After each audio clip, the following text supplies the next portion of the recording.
Dans cette dernière vidéo concernant les opérateurs, nous allons parler de l'opérateur de fusion nulle. C'est un opérateur un petit peu particulier, il n'est pas très utilisé, pourtant bien utile. Je vais commencer par un exemple. Si je souhaite affecter à une variable x déclarée en entier la valeur nulle, eh bien il n'est pas possible de faire ça. Tout simplement parce que, comme le dit le message, il n'est pas possible de convertir une valeur nulle en entier. De plus, un entier non initialisé contient la valeur 0. C'est pour ça que nul est inutile. Donc si l'on veut quand même insister et affecter nul à la variable, eh bien je vais suffixer le type de la variable par un point d'interrogation. Une fois cela fait, on va pouvoir utiliser l'opérateur de fusion nulle. Alors qu'est-ce que c'est?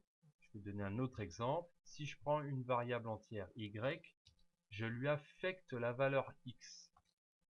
Mais par contre, si cette valeur est nulle, alors je lui affecte 5. Donc je reprends sous forme de phrase. Donc si x est nul, alors y reçoit moins 5. Sinon, y reçoit la valeur de x. On va faire un petit test. Je vais faire un console.writeLine et on va donner la valeur de y. Donc dans le cas où x est nul, ce qui est notre cas ici, puisqu'on l'a initialisé à nul, cela veut dire que y doit valoir 5. Donc je vais faire un test, on voit bien que j'ai moins 5.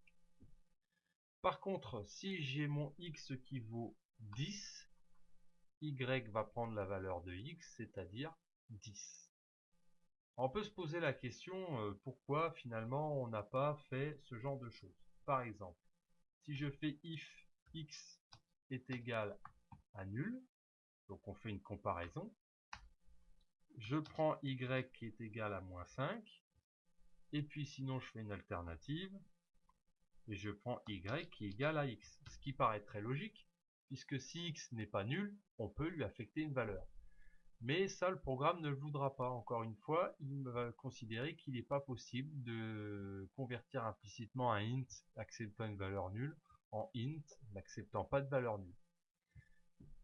Voilà pourquoi ça peut être utile. Alors on aurait pu le faire autrement, hein. Il suffit de déclarer ça en disant que y peut avoir une valeur nulle et on pourrait écrire le test.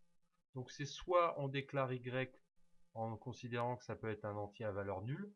Par contre, si on ne souhaite pas déclarer y comme étant un entier pouvant stocker une valeur nulle, on sera obligé d'utiliser l'opérateur de fusion nulle, c'est-à-dire l'opérateur qui est marqué de 2 points d'interrogation.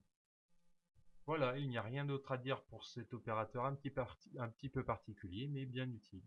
Je vous dis à bientôt.